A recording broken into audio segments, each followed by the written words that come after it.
So today I want to look at one of the major stories of the Old Testament and consider how the main character, a person called Joseph, changes from a man who's full of himself to someone who embodies the call of Jesus we heard this morning in Luke chapter 6, to forgive others and to be merciful just as your Father is merciful. First, let me say these readings may not sound familiar to you. The readings the last couple Sundays and today usually come up in a regular cycle every 3 years, but for reasons I can't fully explain, these particular readings from Luke chapter 6 have not been heard in Episcopal churches for 9 years. The story of Joseph, 11th of 12 sons of Jacob, resembles a novel more than does anything else in the Old Testament. This story, extending over 14 chapters of Genesis, is complicated. Here's how Nobel laureate Elie Wiesel, Jewish scholar and storyteller, describes it. He says, quote, "It's an incredible epic, unfocused, panoramic, disdainful of detail, and lacking the terseness and sobriety of a work of art." End quote. Yes, and it's one of the best Old Testament stories about our God, who is full of transforming mercy. Today's reading is in chapter 45 of Genesis, and it's late in the story where the viceroy of Egypt, second in command only to the Pharaoh, reveals himself to be none other than Joseph. He does this in front of his 10 older brothers, and they are dumbstruck. They are mortified. Because 20 years earlier, they had in a strange twist of fate, sold him into slavery. They knew it wasn't right, and they would suffer piercing guilt about this. But they thought they'd never lay eyes on him again. Now, 20 years later, this 11th son appears before them, a ruler with tremendous power and lots of food. They've traveled south and west from Palestine to Egypt, victims of a terrible famine, desperate to buy food to bring back to their families in Palestine. The Joseph who stands before them in Pharaoh's court is a different man than they last saw. Instead, the Joseph who reveals himself to his scoundrel brothers wants to show them mercy, to bestow life on them, and to be reconciled to them. It wasn't always so. How did this happen? Joseph began life as a brat. The child of his father's old age, he was daddy's pet. His brothers saw the multicolored robe daddy gave only to him, Joseph, to be a sign that daddy was going to pass them all by and make young Joseph his heir. You can be sure that the other sons were angered and wounded by this favoritism. Growing up, Joseph was a brat. He was also a tattletale. He would tell his father all the bad things his brothers were saying. In detail, Joseph stupidly made himself the ire of his brothers. And then there were those dreams. Oh yes, Joseph the dreamer. Remember, he had dreams, visions while he slept, and they came true. He told his brothers he saw all the family bowing down to him in homage. He chided, "I'm just saying, you're all going to bow down to me." At some point, they've had enough. To avoid outright murder, they throw the obnoxious brat into an empty well.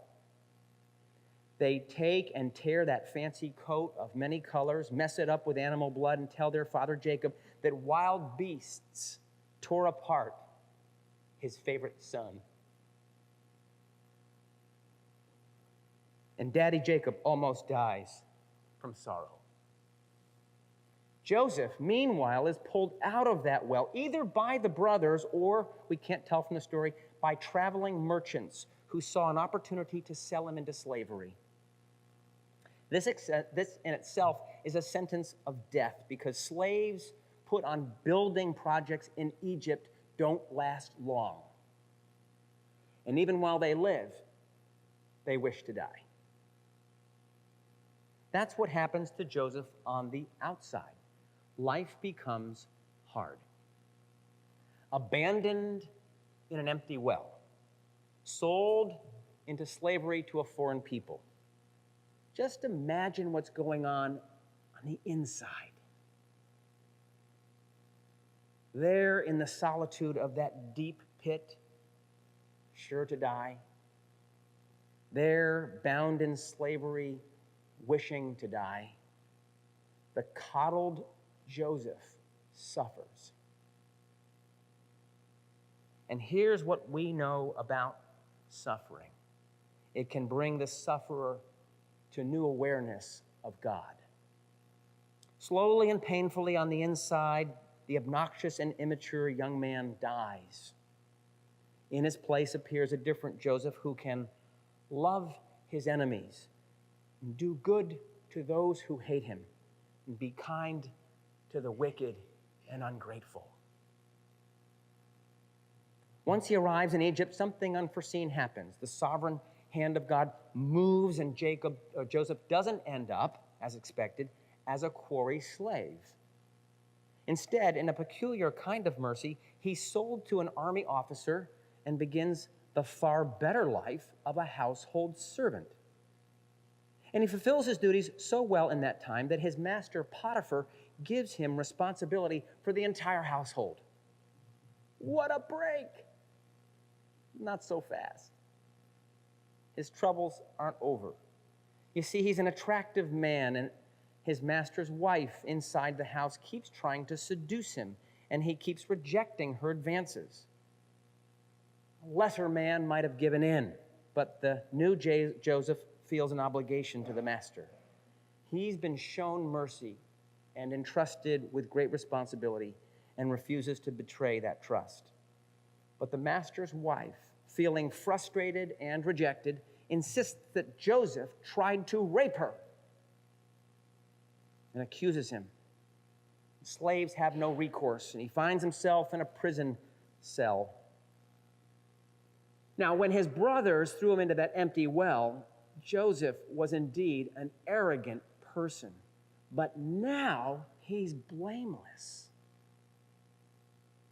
If his experience in the empty well and his journey into slavery burnt away his arrogance, his time in prison works in him an even deeper change. Through his utterly unjustified suffering, Joseph realizes that he has a companion. Genesis chapter 39 says, quote, "The Lord was with Joseph and showed him mercy and gave him favor in the sight of the keeper of the prison." Joseph sensed the Lord's presence with him and trusted in the sovereign plan of God for his life. While he's in prison, Joseph's gift of interpreting dreams results in a remarkable chain of events that brings him to the attention of Pharaoh, the king of Egypt. Joseph correctly interprets dreams of the Pharaoh and warns of a severe 7-year famine. Not only does he interpret the dreams, but he proposes a plan of action to rescue the nation. Impressed, the Pharaoh appoints him to a high government post where he implements his plan to counter the years of famine. It's as an important official that Joseph meets his hungry brothers who've come to Egypt for food. They don't recognize him at first. And why should they? He, before them, is a wise, humble prince, not the wiseacre they'd left in a pit. And he tests those brothers in ways that remind them of their history and their guilt. And finally, he reveals his identity and his heart. And now I'll read what you heard as the Old Testament reading, or a portion of it anyway, and you may hear it in a new way. Joseph said to his brothers, "I am Joseph. Is my father still alive?" But his brothers could not answer him, so dismayed they were at his presence. Then Joseph said to his brothers, "Come closer to me."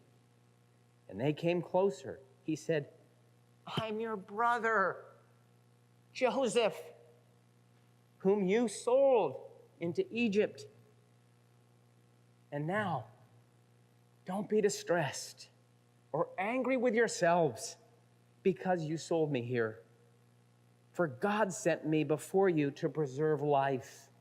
For the famine has been in the land these 2 years, and there are still 5 more years in which there will be neither plowing nor harvest. God sent me before you to preserve for you a remnant on earth and to keep alive for you many survivors. So it was not you who sent me here, but God.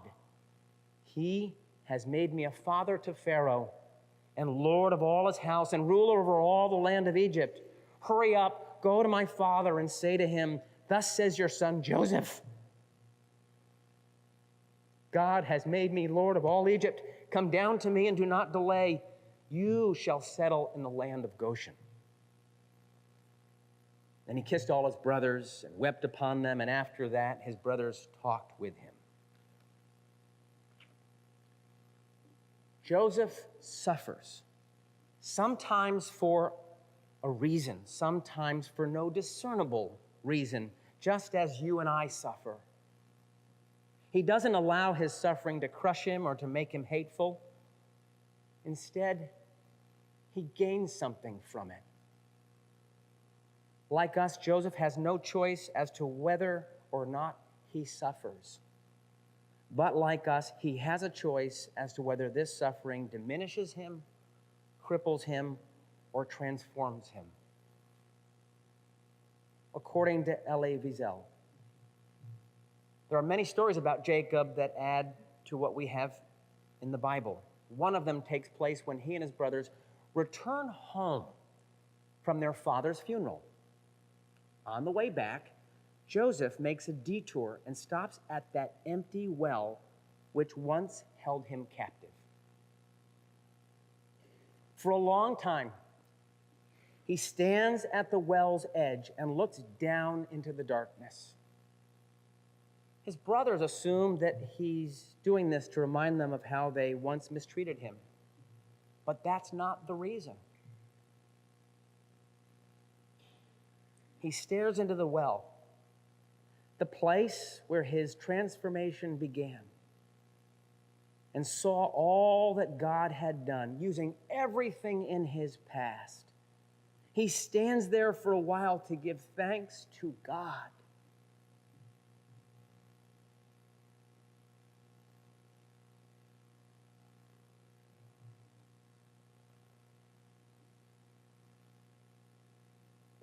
We all have a well to stare at.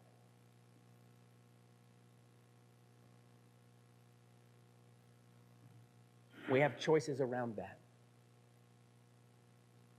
Hating those who hate us is natural. Anger and rage and the desire for revenge are built-in components of our mortal animal being from which we will not in this life entirely escape.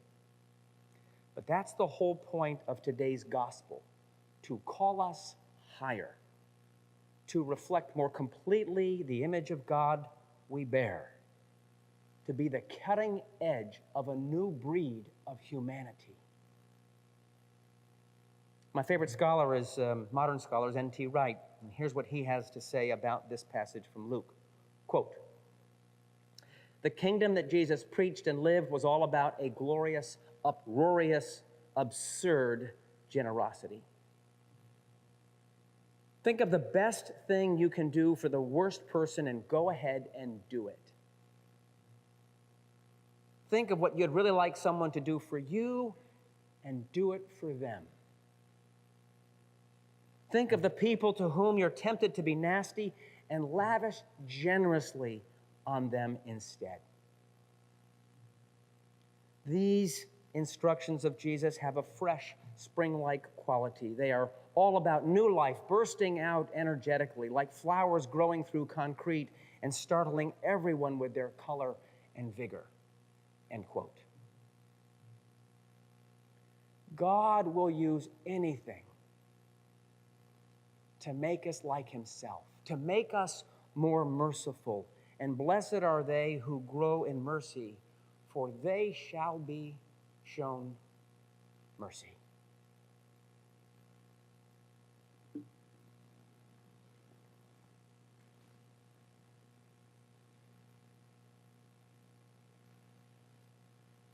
Having heard a fresh vision of the kingdom of God,